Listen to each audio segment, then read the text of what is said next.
அநேகரும் அந்த கல்யாணத்துக்கு அழைக்கப்பட்டிருந்தார்கள். ஸ்தோத்திரம்.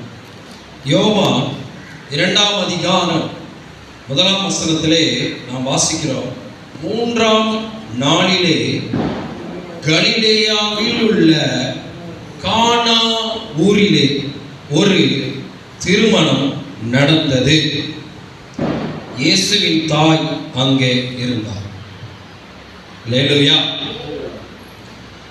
இந்த கானா அல்லது கானா வடக்கே இஸ்ரவேலில் உள்ள ஒரு பகுதி. அது மாத்திரமல்ல, கலிலேயாவில் உள்ள ஒரு சின்ன கிராமம் இந்த கானா. இந்த கானா ஒரு சாதாரண ஒரு கிராமம். சொல்லப்போனா பெரும்பாலும் யூதர்கள் இந்த கிராமத்தை, கானா என்ற இந்த கிராமத்தை, அதாவது முதன்மையாக அவர்கள், அதாவது இழிவாக அவர்கள் பார்ப்பார்கள் இந்த கிராமத்தை. ஆனால் இயேசு முதலில் ஊழியம் செய்ய தொடங்கி முதல் அற்புதத்தை செய்த இடமும் இந்த கானா. அல்லேலூயா. எல்லாராலும் ஒதுக்கப்பட்ட கிராமம், வெறுக்கப்பட்ட கிராமம், யூதர்கள் இதை இழிவாக பார்க்கப்பட்ட இடம் சமரியாவும் இருக்கிறது. ஏசாயா 9ஆம் அதிகாரம் 1-2 வாசிக்கலாமா? ஏசாயா 9ஆம் அதிகாரம் 1-2 இந்த கானானை பற்றி சில இருக்கிறது.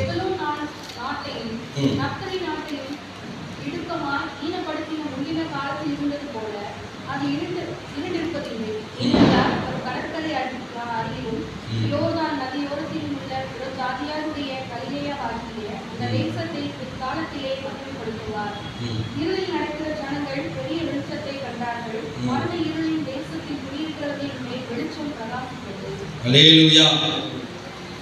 இயேசு இந்த இடத்திற்கு திருமணத்திற்காக, கானா ஒரு கல்யாணத்திற்கு அழைக்கப்பட்டு இருந்தார். அதனாலதான் 3ஆம் நாள், இங்கே முதல் வசனத்திலே வாசிக்கிறோம் வார்த்தையிலே, 3ஆம் நாளிலே, 3 என்பது மிக முக்கியமான ஒரு வார்த்தை அல்லது ஒரு நம்பர். 3 என்றால் பிதா, குமாரன், பரிசுத்த ஆவியானவர். பொதுவாக 3 அப்படி என்பது பெரும்பாலும் தெய்வீக தன்மையை குறிக்கிறது. வேதாகமத்தில் புதிய தொடக்கங்களுடன் இது தொடர்புடையது. இந்த 3 ஒவ்வொரு ஆளுக்கும் ஒவ்வொரு நம்பர் பிடிக்கும். 4 பிடிக்கும், 5 பிடிக்கும், 10க்கு 6 பிடிக்கும், 7 பிடிக்கும், 8 பிடிக்கும். ஸோ ஒவ்வொன்றையும் நீங்கள் ஆதியாகமத்தில் எடுத்து பார்த்தீங்கன்னா ஃபர்ஸ்ட் தேவன் ஒன்றா உருவாக்கியிருப்பார். ஸோ இந்த 3 என்பது பிதா, குமாரன், பரிசுத்த ஆவியானவரை குறிக்கிறது. 3ஆம் நாளிலே கலிலேயாவில் உள்ள கானாவிலே கல்யாணம் நடந்தது. அப்ப திருமணத்தை முதலாவது தேவன் ஏதேன் தோட்டத்தில் செய்து வைத்தார். அல்லேலூயா. அடுத்து பார்த்தீங்கன்னா தேவன் செய்தார். அடுத்து இயேசு ஊழியத்தை ஆரம்பிக்கும் பொழுது முதல் அதிசயத்தை திருமணத்தில் தான் அவர் அதிசயங்களை செய்தார். அல்லேலூயா. ஊழியத்திலே முதல் அற்புதம் இங்க இருந்து தான் ஸ்டார்ட் ஆனது. இரண்டாவது, இந்த கானா இந்த கிராமத்துக்கு அடிக்கடி தேவன் ஊழியத்திற்கு வந்து போவதாக சில குறிப்புகள் இருக்குது, வசனமும் இருக்கிறது. இப்ப கல்யாணம், ஒரு திருமணம் என்பது ஆண்டவர் ஏற்படுத்தி கொடுத்த ஒரு பந்தம். அல்லேலூயா, அல்லேலூயா, அல்லேலூயா. ஸ்தோத்திரம். இயேசுவின் தாயும் அங்கே இருந்தார். இயேசுப்பாவுடைய தாய் அங்கே இருந்தாங்கன்னா அவங்களும் அழைக்கப்பட்டு இருந்தார்கள். ஒருவேளை தெரிஞ்சவங்களா இருக்கலாம், நண்பர்களா இருக்கலாம், இல்லது அவங்க பழக்கமானவர்களா இருக்கலாம். அதனால இயேசுவின் தாயும் இருக்கலாம். சரி, இரண்டாவது வசனம் பார்க்க இயேசுவும் அவருடைய சீஷரும் அந்த கல்யாணத்துக்கு அழைக்கப்பட்டிருந்தார்கள். என் ஜனமே, ஆண்டவர் உங்களை பார்த்து சொல்லுகிறார், நான் உங்களை அழைத்திருக்கிறேன். அது மாத்திரமல்ல, உன்னை அழைத்தேன், உன்னை பேர் சொல்லி அழைத்து அறிந்தும் இருக்கிறேன். அல்லேலூயா, அல்லேலூயா. நம்முடைய வாழ்க்கையிலே ஆண்டவர் நம்மளை அழைக்கின்றார். இவர்கள் திருமணத்திற்கு அழைத்தார்கள் இயேசுவை. நம்முடைய வாழ்க்கையிலே இயேசுவை நாம் குடும்பத்திற்குள் அழைக்க வேண்டும். அல்லேலூயா, அல்லேலூயா. நம்முடைய வேதனை மத்தியிலே கர்த்தரை நாம் அழைக்க வேண்டும். அப்ப திருமணத்துக்கு அழைக்கப்பட்டவர்கள் இயேசு, சீசர்கள், இயேசுவின் தாய் மற்றும் அந்த திருமணத்தில் கலந்து கொண்ட அநேக யூதர். ஸோ எல்லாரும் இப்ப கானாவூர்ல வந்து அந்த திருமணத்தை நடந்து கொண்டிருக்கிறது. இயேசு திருமண அழைப்பை ஏற்றுக்கொண்டார். இதே போலதான் இயேசு கிறிஸ்து இந்த பூமிக்கு வரும்போது மணவாளனாக வருகிறார். நாம் மணவாட்டியாக ஆயத்தமாக இருக்க வேண்டும். அப்பொழுதுதான் நம்மளை அழைத்து கொண்டு போவார். அல்லேலூயா. அழைப்பு ரொம்ப முக்கியமானது. உன்னத பாட்டு 6:3 ஆண்டவர் மணவாட்டியை பார்த்து சொல்கிறார். உன்னத பாட்டு 6:3 6ஆம் அதிகாரம் 3ஆம் வசனம்.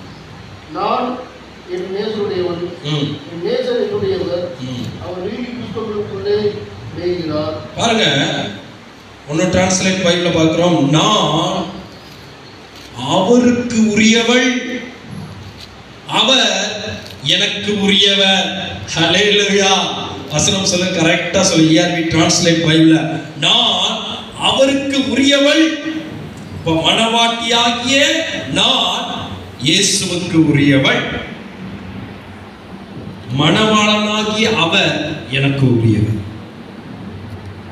ஆண்டவர் நமக்கு உரியவர், நம்முடைய மணவாளன், நம்முடைய தேற்றளவாளன், நம்மளை ஆதரிக்கிறவர், நம்மளை ஆசீர்வதிக்கிறவர், நம்மளை நடத்துகிறவர், நமக்குரியவர். உன்னத பாட்டு 7:10 வாசிப்போம். உன்னத பாட்டு 7:10. பாருங்க, நான் நேசருக்குரியவள், அவருக்கு நான் தேவை அப்படின்னு சொல்லி டிரான்ஸ்லேட் பண்ணி பார்க்கணும். நான் அது மறுபடியும் வாசிங்க. 7:10. அவர் பிரியன் மேல இருக்குங்கள. ERV டிரான்ஸ்லேட் பைபிள் எப்படி போட்டிருப்பாங்க, நான் என் நேசருக்கு உரியவள், அவருக்கு நான் தேவை. ஹல்லேலூயா. எவ்வளவு டிரான்ஸ்லேட் அழகா இருக்கு பாருங்க. ஆண்டவருடைய பிள்ளைகளே, நீங்கள் கர்த்தருக்கு தேவை. சிறியவர்கள், நீங்கள் கர்த்தருக்கு தேவை. வாலிபர்கள், நீங்கள் கர்த்தருக்கு தேவை. முதிர் வயது உள்ளவர்கள், நீங்கள் கர்த்தருக்கு தேவை. அமர்ந்திருக்க எல்லாரும் கர்த்தருக்கு தேவை. ஆண்டவர் உங்களை வாழ்வதற்காக அழைத்திருக்கிறார். அல்லேலூயா, அல்லேலூயா. நீங்க யாருக்கு தேவை? இந்த பூமியில நீங்க கணவனுக்கு தேவையில்லாம இருக்கலாம், மனைவிக்கு தேவையில்லாம இருக்கலாம், பிள்ளைகளுக்கு தேவையில்லாம இருக்கலாம், உங்க குடும்பத்துக்கு ஒரே ஓரம் கட்டி வச்சு உங்களை துன்பப்படுத்துகிறவர்களாக இருக்கலாம், எப்படினாலும் இருக்கலாம். ஆனால் நீங்கள் ஒன்றை ஒன்று புரிந்து கொள்ளுங்கள். 7:10 உன்னத பாட்டு சொல்லப்பட்டு இருக்கிறது, நீ கர்த்தருக்கு தேவை. அல்லேலூயா.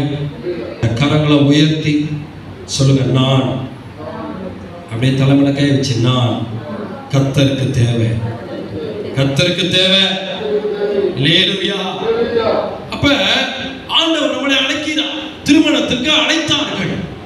அங்கே திருமணத்துக்கு அழைத்த போது 3ஆம் வசனம் சொல்லுகிறது, திராட்சரசம் வாசிங்க. திராட்சரசம்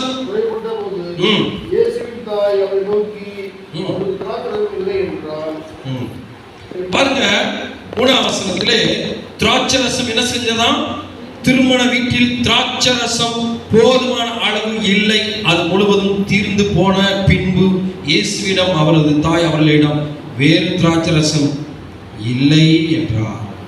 அப்ப இயேசு கிறிஸ்து அந்த இடத்துல வந்தார். பிலிப்பியர் 4:6 வாசிக்கிறோம், உங்களுடைய குறைவுகளை கிறிஸ்து இயேசுவுக்காக ஸ்தோத்திரத்தோடு விண்ணப்பத்தோடு நீங்க என்ன செய்யுங்க, தெரியப்படுத்துங்க. இந்த மரியாளம்மா இயேசுவிடம் வந்து திராட்சரசம் குறையப்பட்டது. எல்லாம் தெரிஞ்சுங்க, திருமணம் என்பது யூதர்களுடைய பாரம்பரியப்படி நம்ம ஒரு நாள்ல இன்னைக்கு திருமணம் முடிச்சுட்டு 1 மணி நேரத்துல எப்படா முடிப்பாரு அப்படி திருமணம் முடிஞ்சு அப்படி போறது அல்ல. அங்க திருமணம் கிட்டத்தட்ட 7 நாட்கள் நடக்கும். அந்த 7 நாட்களுக்கு முன்பாக ஒரு பெண்ணை நியமிப்பார்கள். இப்ப யூதர்களுடைய திருமணம் எப்படி நடக்கும்? போய் பெண்ணை பார்ப்பார்கள். பார்த்துவிட்டு அந்த மணவாளன் வந்து என்ன செய்வார் தெரியுமா? தன்னுடைய அதாவது வர்றதுக்கு முன்னாடியே அந்த பெண்ணை அலங்கரித்து அவ்வளவு என்னென்ன செய்யுமோ எல்லா உடமைகளும் செய்து வைத்துள்ளார்கள். இப்போ மணவாளன் வருவார், வந்து வெள்ளிக்காசை கொடுப்பார். என்ன செய்வாரு? வெள்ளிக்காசை அந்த பெண்ணுக்கு கொடுப்பாங்க. கொடுத்த பிறகு நிச்சயமானது இவருக்கு இவள்தான், இவளுக்கு இவள்தான் அப்படின்னு சொல்லி நிச்சயமாயிட்டு அந்த மணவாளன் என்ன செய்வார்? போயிட்டு அவர் எப்படி வருவார் தெரியாது. எந்த நேரம் தன்னுடைய மணவாட்டியை பார்க்க வருகிறார் என்று தெரியாது. எந்த நேரமும் அந்த மணவாட்டி ஆயத்தமாயிருக்க வேண்டும். ஆவிக்குரிய வாழ்க்கையிலே இயேசு கிறிஸ்து இந்த பூமியில செய்ய வேண்டியது செய்துவிட்டு ரட்சிப்பை கொடுத்து விட்டு போனா, அன்பை கொடுத்து விட்டு போனா, பரிசுத்தத்தை கொடுத்து விட்டு போனா, நீதியை கொடுத்து விட்டு போனா, தாழ்மையை கொடுத்து விட்டு போனா, சாந்தத்தை கொடுத்து விட்டு போனா, நீடிய பொறுமையை கொடுத்து விட்டு போனா. ஆனால் இயேசு கிறிஸ்து ஒரு நாள் வருவார். மணவாட்டிய உங்கள் மேல அவர் நோக்கமா இருக்கிறார். நீங்கள் அவருக்கு தேவை.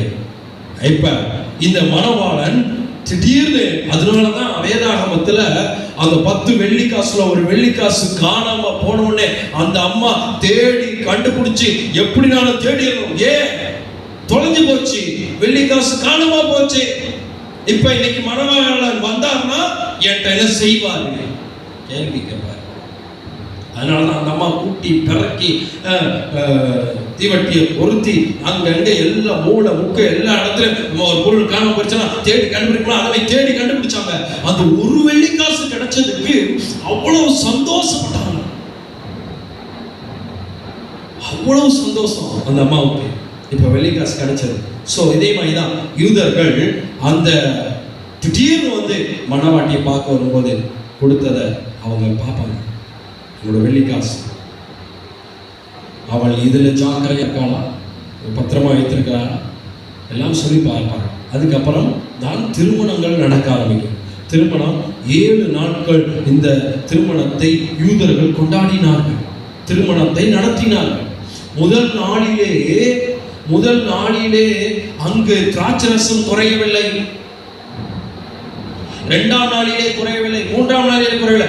எப்ப இந்த 7 நாளுக்குள்ள இயேசு கிறிஸ்து வந்த போது, கரெக்டாக இயேசு கிறிஸ்து வந்த போது திராட்சரசம் குறைவுபட்ட போது இயேசுவின் தாய் அவரை நோக்கி அவர்களுக்கு திராட்சரசம் இல்லை என்றார். இயேசு வந்த இடத்துல குறை இருக்குமா? இயேசு வந்த இடத்துல குறை இருக்குமா? இருக்காது. ஆனால் இருந்தது. இயேசு வந்த இடத்துல குறைகள் இருக்குமா? இருக்காது. ஆனால் வேதாந்தத்தில் இருந்தது என்று சொல்லுகிறது. ஆனால் இருந்தது, அந்த குறை இல்லாமல் போனது. அல்லேலூயா, அல்லேலூயா. அப்ப இந்த வசனம் நம்முடைய வாழ்க்கையிலே என்ன சொல்லப்படுகிறது? உங்கள் வாழ்க்கையிலே நடக்கக்கூடிய எப்பேற்பட்ட சூழ்நிலைகளையும் நீங்கள் இயேசுவின் தாய் சீசர்களிடம் சொல்லலை, மணவாட்டிட்ட சொல்லல, மணவாளன்ட்ட சொல்லல, அல்லது திருமணம் முடிக்க போகிற அந்த மாப்பிள்ளையோட அப்பாட்டையோ அம்மாட்டையோ சொல்லல, அவங்களோட குடும்பங்கள்ட்ட சொல்லல, ஏன் இயேசுவின் தாய்க்கு ஃப்ரெண்டெல்லாம் வந்திருப்பாங்க, அவங்க கிட்ட சொல்லல. நேரா இயேசுட்ட போய் இந்த மரியாள் சொன்னாங்க, இயேசுவின் தாய் திராட்சரசம் குறையப்பட்டது. என் அன்பு ஜனமே, சில நேரங்களில் நாம் மனிதர்களிடம் சொல்லுகிறோம், நம்முடைய தவறுகளை மனிதர்களிடம் சொல்லுகிறோம், நம்முடைய குறைகளை மனிதர்களிடம் சொல்லுகிறோம், நம்முடைய பாவத்தை சில மனிதர்களிடம் சொல்லுகிறோம், நம்முடைய தேவைகளை மனிதர்களிடம் சொல்லுகிறோம். ஆனால் இந்த 4ஆம் வசனம் நமக்கு ஆவிக்குரிய 3ஆம் வசனம் சொல்லுகிறது, இயேசுவின் தாய் அவரை நோக்கி அவர் திராட்சரசம் இல்லை என்றார்.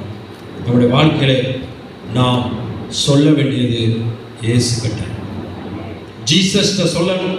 ஆண்டவர்கிட்ட சொல்லுங்க.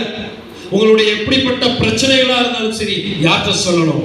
ஆண்டவர்கிட்ட சொல்லணும். குறைவுபட்டது, பொருளாதாரத்தில் குறைவுபட்டது, ஆண்டவர்கிட்ட போய் சொன்னாங்க. திராட்சரசம் குறைவுபட்டது. திராட்சரசம் யூதர்களுக்கு மிக மிக முக்கியமான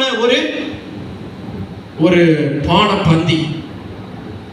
நம்ம கல்யாணங்கள்ல எல்லாம் வச்சாலும் பாயாசம் இல்லைன்னா எப்படி இருக்கும்? கொஞ்சம் பாயாசம் இருந்தா எப்படி இருந்திருக்கும்? நல்லா இருந்திருக்கும்ல, அப்படி சொல்லுவோம்ல. இல்ல எல்லாம் சாம்பார் வச்சாச்சு, எல்லாம் வச்சாச்சு, அப்பளம் வைக்கிறேன் அப்படி சொல்லிடுறோம்ல. இப்ப எப்படி வைக்கிறாங்க? பாயசமும் கொடுத்துட்றாங்க, அப்படி இல்லைன்னா ஐஸ்கிரீம். யூதர்களுக்கு மிக முக்கியமானது இந்த திராட்சரசம். இது திராட்சரசம்னா நீங்க வயிறு நினைச்சிடாதீங்க. இது ஒரு ஜூஸ் தான், சரியா? ஆல்கஹால் இல்லாத ஒரு ஜூஸ். சரி, யூதர்கள் திருமணம் 7 நாள் கொண்டாடப்பட்டது என்று பார்த்தோம். 3ஆம் வசனத்தில் இயேசு தன்னுடைய தாய் இயேசுவிடம் வந்து சொல்லுகிறார். 4ஆவது வசனத்தை வாசிக்கிறோம். அதற்கு இயேசு, எனக்கு உனக்கு என்ன? என் வேலை இன்னும் வரல. எப்படியா? என் வேலை இன்னும் வரலை. அன்பான பெண்ணே, நான் என்ன செய்ய வேண்டும் என்று எனக்கு நீர் சொல்ல வேண்டாம். என் நேரம் இன்னும் வரவில்லை. ஆண்டவர் நல்ல குணிகளே, திராட்சரசம் குறைப்பட்டது, ஒன்றும் குறைந்து போகல, முடியல. அப்ப அதை தட்டி வெயிட் பண்றாரு. ஏன் தெரியுமா? கொஞ்சம் திராட்சரசம் இருந்தா எதையோ ஆண்டவர் தண்ணியை கலக்கி விட்டு எக்ஸ்ட்ரா திராட்சரசம் உண்டாக்கிட்டாரு சொல்லிடுவாங்க. அதனாலதான் இன்னும் என் வேலை வரலன்னு சொன்னாரு. அப்போ மொத்தமா என்ன செய்யணும்? தீர்த்து போகும். உங்களுடைய வாழ்க்கையிலே அநேக நேரம் ஒண்ணுமே இல்லாம இருக்கு பாருங்க, அப்பதான் தேவன் மிராக்கிளை செய்வார். அல்லேலூயா. அப்படின்னா என்ன? அந்த பாத்திரத்தில் திராட்சரசம் இல்லை, பாத்திரத்தில் திராட்சரசம் குறைந்து போனது, பாத்திரத்திலே அந்த ருசியான பதார்த்தம் இல்லை, அந்த பாத்திரத்தில் எம்டியாக இருக்கிறது. உங்களுடைய வாழ்க்கையிலே, உங்க ஆவிக்குரிய வாழ்க்கையிலே உங்களை எம்டி படுத்துங்க. உங்களை ஒன்றுமில்லாமல், ஆண்டவரே எனக்கு ஒன்றுமே இல்லை, எல்லாம் நீர்தான் சொல்லி பாருங்க. அப்பொழுதுதான் ஆண்டவர் அற்புதங்களை செய்கிற தேவனாய் இருக்கிறார். அல்லேலூயா. நல்ல கைகளை தட்டி அல்லேலூயா, அல்லேலூயா. குறைவுபட்டதுதான் உங்க வாழ்க்கையில இன்னைக்கு ஒன்றுமே இல்லாமல் இருக்கிற சூழ்நிலை இருக்கலாம், ஒன்றுமே இல்லாத சூழ்நிலை இருக்கலாம், குறைவுபட்டு இருக்கலாம், அல்லது எம்டியாக இருக்கலாம். நான் பாத்திரம் எப்படி இருக்கு? எம்டியா இருக்கு, ஒன்றுமே இல்லை. இப்ப தண்ணி குடிக்கணும்னு நினைக்கிறேன், ஆனா இதுல தண்ணி இல்ல, ஒன்றுமே இல்ல, எம்டி. சோ ஆண்டவர் விரும்புவது என்ன தெரியுமா? இவ்வளவு தண்ணி இருந்தா ஒரு அற்புதத்தை செஞ்சலாம், இல்ல. அப்ப இவ்வளவு தண்ணி இருந்தா அற்புதத்தை செஞ்சலாம், இல்ல. இவ்வளவு தண்ணி இல்ல. இந்த பாத்திரத்தை கவுத்தும் போது ஒண்ணுமே இருக்கக்கூடாது, அப்பொழுதுதான் அற்புதம் நடக்கும் உங்களுடைய ஆவியின் வாழ்க்கையில். அதனாலதான் வசனம் சொல்லுகிற, ஆவியில் எளிமை உள்ளவர்கள் பாக்கியவான்கள். அல்லேலூயா. நம்முடைய வாழ்க்கையில இந்த பாத்திரத்தை போலதான் நம்முடைய வாழ்க்கையில் இருக்கிறது. நாம் ஒன்றுமே இல்லாத சூழ்நிலையில அவருடைய கிருபை நம்மளை தாங்கி நடத்தும். அல்லேலூயா. அன்பு பிரியமானவர்களே, உங்க வாழ்க்கையில இன்னும் நேரம் வரவில்லை. இதுதான் முக்கியமான வார்த்தை. இன்னும் ஆண்டவர் சொல்ல, என் நேரம் இன்னும் வரவில்லை, இன்னும் என் நேரம் வரவில்லை. ஏசாயா 60:22 வாசிக்கிறோம். சின்னவன் 1000 சிறியவன் பலத்த ஜாதியுமாவான், ஏற்ற காலத்திலே தீவிரமா என்ன செய்வேன்? நடப்பிப்பேன். அப்ப ஏற்ற காலம், உங்க பொருளாதாரத்துக்கு, ஆசீர்வாதத்துக்கு ஏற்ற காலம், உங்களுடைய சொத்து பிரச்சனைல ஏற்ற காலம் இன்னும் வரவில்லை, ஆனால் ஆண்டவர் அதை ஏற்ற காலத்தில் தீவிரமாய் செய்து முடிப்பார். அல்லேலூயா. நம்ம சொல்லுவாங்க போகும்போது, வீட்டு போய் ப்ரேயர் பண்ணும்போது, பாஸ்டர் ஜெபம் பண்ணுங்க, அந்த லாயத்தை போய் இது பண்ணிக்கிட்டே இருக்கேன், போராடிக்கிட்டே இருக்கேன், எனக்கு ஒரு நீதி கிடைக்கணும். ஆண்டவர் சொல்றார், இன்னும் என் வேலை வரவில்லை, ஆனால் வரும். எப்படி வரும் தெரியுமா? அது தீவிரமாய் வரும். ஹல்லேலூயா, ஹல்லேலூயா. அன்பு பிள்ளைகளே, உங்களுடைய வாழ்க்கையிலே ஒரு அதிசயம் நடக்கணும்னா, அற்புதம் நடக்கணும்னா, ஃபர்ஸ்ட் எம்டி ஆகணும். இரண்டாவது, கர்த்தருடைய நேரம் உங்களை சுற்றி வரும். அது அந்த நேரம் வந்து, அதனால்தான் பிரசங்கி 3:14 வாசிக்கிறோம். அவர் சகலத்தையும் அதினதின் காலத்திலே நேர்த்தியாய் செம்மையாய் செய்து வைத்திருக்கிறார். அல்லேலூயா. நான் இப்ப அதிகமா நம்ம சபையை பார்த்து நானும் என் மனைவி அதிகமா ஏங்கிட்டே இருப்போம். ஆண்டவரே, சேரெல்லாம் நிரம்பி இருப்போம். வீட்டில் போய் ஊழியத்துக்கு போகும்போது, கிராம ஊழியர்கள் போகும்போது, அங்கே போகும்போது இங்கே யோசிச்சுக்கிட்டே இருப்பேன், சபையை நிரப்பிடுங்க. அல்லேலூயா. இப்ப எப்படி இருக்கு? எம்டியா இருக்கு. எப்படி இருக்கு? எம்டியா இருக்கு. நீங்களாம் இருக்கீங்க, நீங்க எல்லாம் சொல்ல, ஆனா இதுவரை ஆள் உட்கார போறாங்க. அல்லேலூயா. ஒன்றும் கர்த்தருடைய நேரம் வரவில்லை, ஆனால் வரும். வந்தால் சபையை இடம் கொள்ள போகும் மட்டும் உன்னை ஆசீர்வதிப்பேன். ஆமென். அல்லேலூயா. உங்களுடைய வாழ்க்கையில ஒரு முக்கியமான காரியத்துக்காக நீங்கள் காத்து கொண்டு இருக்கலாம். அல்லேலூயா. நல்லா கவனிங்க. உங்களுடைய வாழ்க்கையில முக்கியமான ஒரு ஆசீர்வாதத்துக்கு காத்து கொண்டு இருக்கலாம், ஆனால் கர்த்தர் சொல்லுகிறார், இன்னும் என் வேலை வரவில்லை. அப்ப அப்படியே விட்டுருவாரா? எத்தனை நாள் தான் காத்திருக்கேன், எத்தனை நாள் தான் இப்படியே நான் தாங்கி ஏங்கி போயிருக்கேன். அநேக நாள் காத்திரத்தை இருதயத்தை இழக்கப்படுமே, என் இருதயமே இறங்கி போயிருக்கேன் அப்படின்னு நினைக்கிறீங்களா? ஆனா வந்துச்சுன்னு நினைச்சுங்களேன், தீவிரமா கர்த்தர் நடத்துவார். அல்லேலூயா, அல்லேலூயா. உங்களுடைய சொத்து பிரச்சனையா இருக்கட்டும், பண பிரச்சனையா இருக்கட்டும், மன குழப்ப பிரச்சனையா இருக்கட்டும், எந்த பிரச்சனையா இருந்தாலும் சரி, ஏற்ற நேரத்திலே ஆண்டவர் சொல்கிறார், நான் சகாயம் செய்வேன். அப்படிப்பட்ட தேவன் நம்மோடு இருக்கிறார். சின்னவன் ஆயிரம் சிறியவன் பலத்த ஜாதியுமா. சின்னவன் தான், சிறியவன் தான். வசனம் சொல்கிறது சங்கீதத்திலே, அவர் எளியவனை குப்பையிலிருந்து, மேடையில இருந்து அல்ல, ராஜாங்க அதிகாரத்திலிருந்து அல்ல, கோடி பணம் இருப்பதினால அல்ல, சிம்மாசனத்தில் அமர்வதனால் அல்ல, நான் அரசியல்வாதி அதற்காக நான் அல்ல, அப்படி அல்ல. ஆண்டவர் எங்க போய் உயர்த்துவார் தெரியுமா? எங்க போய் உயர்த்துவார் தெரியுமா? குப்பையிலிருந்து, குப்பையிலிருந்து, குப்பையிலிருந்து, குப்பையிலிருந்து. ஒண்ணு வசனம் சொல்லுகிறது, அவனை புழுதியில் இருந்து. எப்படியா? புழுதியில் இருந்து. இங்க இருந்து உங்களை தூக்குனாதான் ஆண்டவர் யாரு நம்ம புரிஞ்சுக்குவோம். அல்லேலூயா. எப்படிப்பட்ட ஆண்டவர் நம்மளை? அப்ப குப்பையில கிடக்குமா? இல்ல, இந்த குப்பையில இருந்து தான் உங்களுக்கு உயர்வு. அல்லேலூயா. புழுதியில இருந்தால் உயர்வு. தேவன் உயர்த்துவார். இன்னும் நேரம் வரவில்லை என்று ஏங்கிக் கொண்டிருக்கிற மகனே, மகளே, ஆண்டவர் உன்னை பார்த்துதான் சொல்கிறார், சீக்கிரம் என்னுடைய வேலை வரும். ஆமென். சீக்கிரத்திலே இது தீவிரமாய் நிறைவேற்றுவேன். அடுத்த வசனத்தை வாசிப்போம். 5ஆம் வசனத்தை வாசிப்போம்.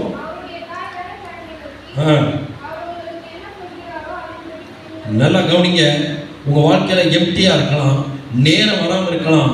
அற்புதத்துக்கு காரணம் நம்ம தான். எப்படி ஆக போதே? இயேசுப்பா சொல்றாங்க, அந்த தாய் சொல்றாங்க, இயேசு என்ன சொல்கிறாரோ அதுபடி நீங்கள் செய்யுங்கள் என்று இயேசுவின் தாய் வேலையாட்களிடம் சொல்றாங்க. அப்படி வாசிங்க. அப்ப இயேசு கிறிஸ்து இந்த வேதாகமத்துல என்ன சொல்றாரோ அதன்படி நம்ம செய்யணும். ஆமென் சொல்லுங்க. ஆமென் சொல்லுங்க. அன்பா இருக்கணும். ஆமென் சொல்லுங்க. சண்டை போடக்கூடாது. ஆமென் சொல்லுங்க. என்னையும் சேர்த்தான் சொல்றேன். அல்லேலூயா. அவர் என்ன சொல்லுகிறாரோ அதன்படி செய்யுங்கள். நான் போன உடனே சொன்னேன், ஆண்டவர் சிம்பிளா தான் சொல்லுவார். என்ன சொல்றாரு வாசிங்க. வாசிங்கப்பா, 6ஆம் வசனம் வாசிங்க. இயேசு வேலை தங்களை சுதந்திரிக்கும் முறைமையின்படி ஒவ்வொன்றும் 2-3 குடம் தண்ணீர் கொள்ளத்தக்க 6 கச்சாடிகள் அங்கே வைத்திருந்தது. சரி, அந்த இடத்துல தண்ணீர் நிரப்பி வைப்பதற்கென்று கல்லால் ஆன 6 பெரிய பாத்திரங்கள் என்று ERV டிரான்ஸ்லேட் பைபிளில் போட்டு அது தொட்டிகள் இருந்தன. விதமாக தண்ணீர் தொட்டிகளை யூதர்கள் தங்கள் சுத்திகரிப்பு சடங்குகளுக்கு வைத்தனர். ஒவ்வொரு தொட்டியும் 2-3, ஒவ்வொரு தொட்டியும் 2-3 குடம் பிடிக்கும் தண்ணி. சரியா? இப்போ இந்த தண்ணி நீங்கள் பார்த்தீங்கன்னா இப்போ சில வழக்கங்கள் இருக்குது. வீட்டில் வர்றதுக்கு முன்னாடி காலை கழுவிட்டு என்ன செய்வாங்க? வருவாங்க. அதுக்கு முன்னாடி தொட்டியெல்லாம் வச்சுருப்பாங்க, அதில் தண்ணி வச்சுருப்பாங்க. இன்னும் இந்த திருநமனை இருக்கும், அதில் ரெஸ்ட் எடுத்துட்டு போகிறவங்க ரெஸ்ட் எடுக்கலாம் இருந்துச்சு. இப்போ எங்கே? இப்போ எல்லா இடத்துலையும் அப்படி கிடையாது, சில இடங்கள் அப்படி இருக்கு. சரி, இது யூதர்களுடைய கல்ச்சரில் அப்படி இருக்கு. சரி, 7ஆம் வசனத்தை வாசிங்க.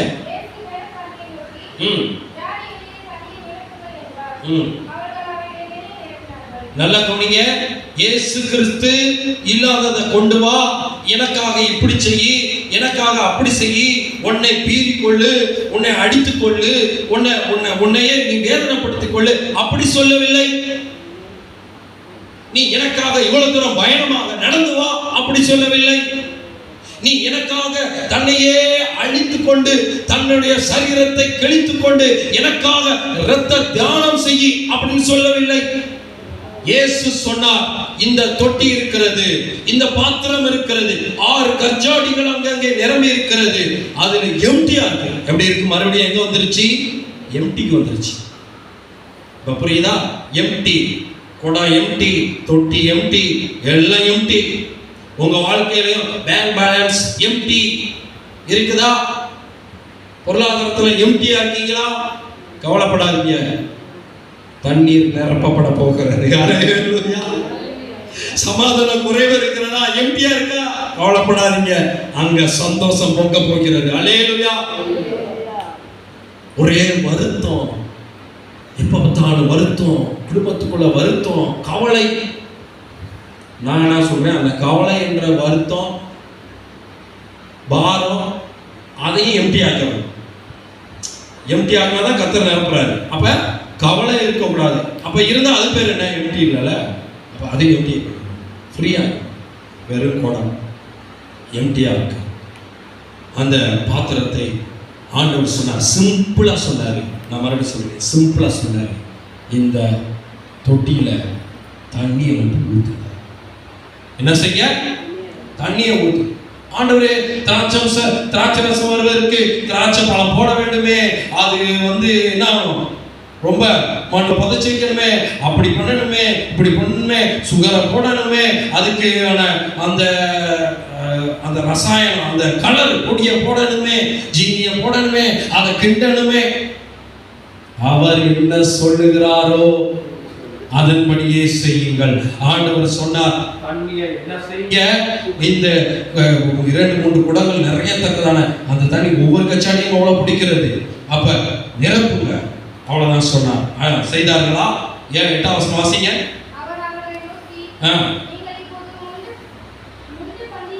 விசாரிப்புக்காரனிடத்தில் கொண்டு போங்கள் என்றார். அவர்கள் நல்லா கவனிங்களேன், இந்த கொண்டு போறான் பார்த்தீங்களா, அவனுக்கு தான் பயங்கர விசுவாசம் இருக்குது. இயேசு ERV டிரான்ஸ்லேஷன்ல இயேசு பிறகு இயேசு வேலைக்காரர்களிடம், இப்பொழுது இதிலிருந்து கொஞ்சம் தண்ணீரை எடுத்து அதனை விருந்தின் பொறுப்பாளரிடம் கொண்டு போங்கள் என்றார். வேலையாட்கள் அவ்விடத்தில் கொண்டு போனார். சரி, இப்ப வேலைக்காரங்களை பார்த்து சொல்றாரு, எப்பா இந்த தண்ணியை கொண்டு போய் விசாரிப்புக்காரன் இருக்கால, விசாரிக்கிறால, இந்த எல்லாம் வாங்க உட்காருங்க, எத்தனை இருக்கு, என்ன இருக்கு, இன்னைக்கு என்ன சாப்பாடு, எவ்வளவு, எல்லாம் ஆச்சுட்டோம், அவன் போய் கொடு. ஆண்டவர் மறுபடியும் கஷ்டமான வேலையை செய்ய சொன்னாரா, சிம்பிளான வேலையை செய்ய சொன்னாரா? சிம்பிளா சொன்னார். ஃபர்ஸ்ட் தண்ணி எடுத்து ஊத்த சொன்னார். ரெண்டாவது, ஒன்றும் ஈஸியான வேலை தான். திராட்சை பழத்தை போடுங்க, சரி, அதெல்லாம் சொல்லலை. அதை எடுத்துட்டு போய் இங்க ஊத்திட்டீங்க. நல்லா கவனிங்க, உங்களுடைய ஆவிக்குரிய வாழ்க்கையில நீங்க கர்த்தருடைய சமூகத்துல உங்களுடைய பாத்திரத்தை எம்டியாக வைக்கும் போது தேவ கரத்துல உங்க வாழ்க்கையை எம்டியா வைக்கும் போது அது தண்ணீர் நிரம்புகிறது. அது கொண்டு போகும்போதே அற்புதங்கள், தேவ சமூகத்துக்கு வரும்போதே அற்புதங்களை நடப்பிக்கின்றது. அல்லேலூயா, அல்லேலூயா. அவன் கொண்டு போனான். அவன் என்னடா தண்ணியை கொண்டு போக சொல்றாரு, என்ன ஆண்டவரே நீர் அதிசயம் இத்தனைக்கும் ஊழியத்துல செஞ்சது, இதான் முதல் அற்புதம் நடக்க போகுது, அதனால யாரும் விசுவாசிக்கல. ஆனா இவன் விசாரிப்புக்காரன் எடுத்துட்டு போனா பாருங்க, எவ்வளவு நம்பிக்கையா எடுத்துட்டு போயிருக்கான் பாருங்க. இந்த பாத்திரத்துல இருந்த தண்ணியை போய் நெசதான் எடுத்து போய் போனான். உன்னோட வாழ்க்கையில ஆண்டவர் ரொம்ப சிம்பிளா தான் சொல்லுவார், நீ 6 நாட்களும் வேலை செய், 7ஆம் நாளிலே ஒரு 1/2 கிலோமீட்டருக்கு நடந்து ஒரு 1.5 மணி நேரம் ஆண்டவரை ஆராதிச்சுட்டு போகும். இவ்வளவுதான் சொல்லுவார்.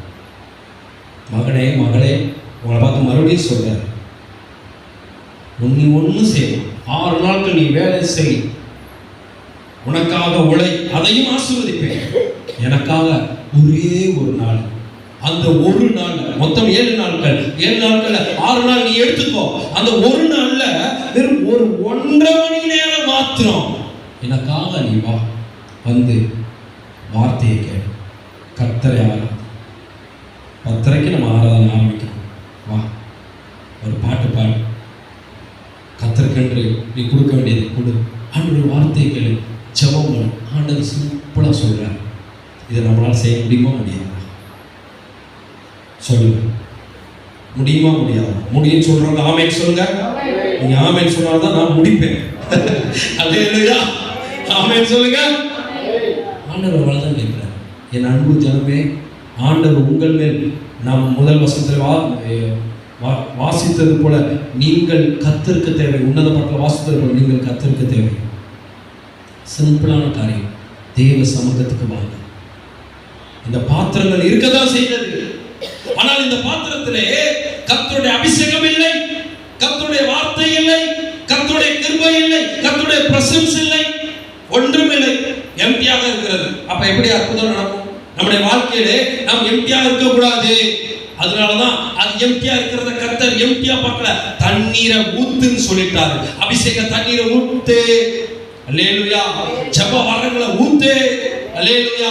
வேத வசனங்களை ஊத்து, நிரப்பு, உன் பாத்திரத்தை நிரப்பிக் கொண்டே 1.5 மணி நேரம் கர்த்தரை ஆராதிக்கவா, நிரப்பு. அற்புதம் எங்க நடக்கும் தெரியுமா? இங்க நிரம்ப நிரம்ப நிரம்ப நிரம்ப உங்களை சுற்றி உங்ககிட்ட இருக்கிறதை அப்படியே, அது ஒண்ணுமே இல்லை, ஒண்ணுமே இல்லை, வெறும் தண்ணி தானே, யாரெல்லாம் கொண்டு போறாங்களோ அங்கே ஊற்றும் போது அது அற்புதமாக மாறுகிறது. இங்க இருந்தாலும் இங்க வரும் அப்படின்னு சொல்லுவாங்க. இப்ப இந்த வார்த்தை எனக்குள்ள இருந்தாலும் இந்த பாத்திரம், இந்த பிரேமாகிய பாத்திரம் எம்டியா இருக்குது. நான் வேதாகமத்தை படிக்கல, ஒன்னும் செய்யல, ஜோமனல, கர்த்தர் கீழ்ப்படியில, உண்மையில எம்டியா இருக்கேனா நான் இங்க வந்து பிரசன்ட் பண்ண முடியாது. கர்த்தருடைய வார்த்தை உள்ள கருக்குனாலதான் இந்த பாத்திரம், இந்த வார்த்தை என்ற தண்ணீர் நிரம்பி நிரம்பி நிரம்பி நிரம்பி இது அநேக ஜனங்களுக்கு பிரயோஜனமாக இருக்கிறது. அல்லேலூயா. அப்ப ஆண்டவர் சிம்பிளா செய்ய சொன்னார், கொண்டு போய் கொடு. அடுத்த வசனம் வாசிக்க போட்டாங்கன்னு நடக்கணி. அந்த திராட்சரசம் வாசிங்க. சொந்த வேலைக்காரருக்கு தெரிந்ததே என்று விசாரிப்புக்காரருக்கு தெரியாததினால் அவன் திராட்சரசமாய் மாறின தண்ணீரை ருசி பார்த்த போது மணவாளனை அழைத்து, எந்த மனுஷனும் முன்பு நல்ல திராட்சரசத்தை கொடுத்து ஜனங்கள் திருப்தி அடைந்த பின்பு ருசி குறைந்ததை கொடுப்பார், நீரோ நல்ல ரசத்தை இதுவரைக்கும் வைத்திருந்தீரே. அல்லேலூயா, அல்லேலூயா. 9ஆம் வசனத்தோட முடிக்கிறேன். 9:10 அவன் கொண்டு போய் தான் கொடுத்தான் அந்த திராட்சரசம். ஆல்ரெடி தண்ணி தானே போட்டுக்கணும், திராட்சரசம் ஆயிடுச்சு. எங்கே இருந்து வந்தது என்று தண்ணீரை வந்த வேலைக்காரர் தெரிந்ததை அன்றி பந்தி விசாரிப்பதற்கு தெரியாது. இதனால் அவனுக்கு தெரியல எங்கிருந்து அதை கொண்டு வந்தாங்க. அவன் திராட்சரசமாய் மாறின தண்ணீர் ருசி பார்த்தபோது மணவாளனை அழைத்து. இப்போ பாருங்க, சிம்பிளா ஆண்டவர் செஞ்சுட்டார். முதல் அற்புதம் ஊழியத்தில், முதல் அற்பத்தை தயவு செய்யும் தண்ணீரை தான் கொண்டு போனாங்க, திராட்சரசமாய் மாறினது. உன் வாழ்க்கையில ஒன்றுமே இல்லாமல் இருக்கலாம், திராட்சரசமாய் இதுவரைக்கும் வைத்திருந்தீரே. இத்தனை நாள் குடிக்காம ஈரெல்லாம் போயிட்டாங்களே, ரசம் எவ்வளவு ருசியா இருந்திருக்கும். சோ சிம்பிள் தான், வெறும் தண்ணி திராட்சை ரசமாய் மாறினது. உங்க வாழ்க்கையில கவலை தான் சந்தோஷமாய் மாறும். உங்க வாழ்க்கையிலே துக்கம் தான் அது ஆனந்த கழிப்பாய் மாறும். அல்லேலூயா.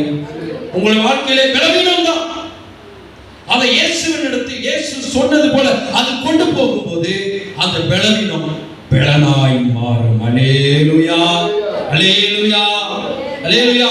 உங்கள் கண்ணீர் தான் அன்னார் தன்னுடைய கர்த்தருடைய சமூகத்திலே கண்ணீரை ஊற்றினார், கண்ணீரை நிரப்பினார். ஏழு கேலி செய்தார், அவர் கேலி செய்தார், இவர் கேலி செய்தார், எல்லாம் கேலி செய்யறவங்க செய்யட்டும். இவனை கத்தர் கத்தர் கிடக்கிறான், கிடக்கட்டும்.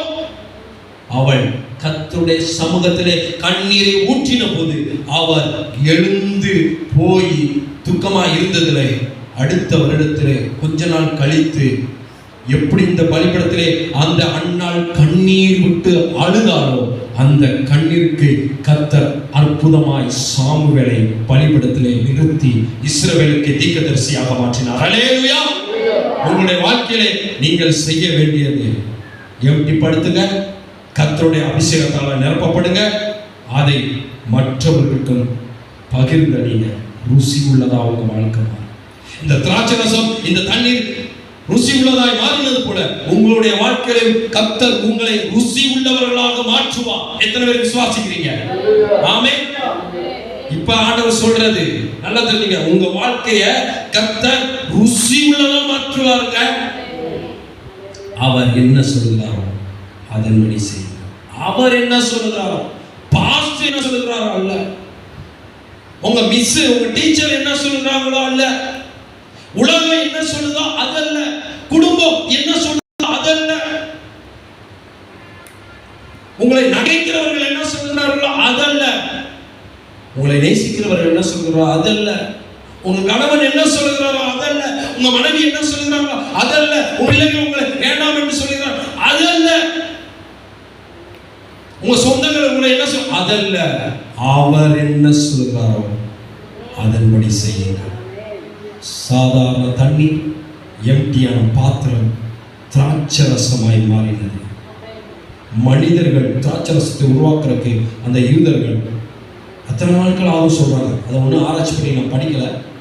அடுத்து எத்தனையோ வருஷங்கள் ஆகும் ருசி உள்ள அந்த டேஸ்ட் வர்றதுக்கு. ஆனா கர்த்தர் சிம்பிளா அதிசயத்தை அந்த திருமணத்திலே செய்துவிட்டார்.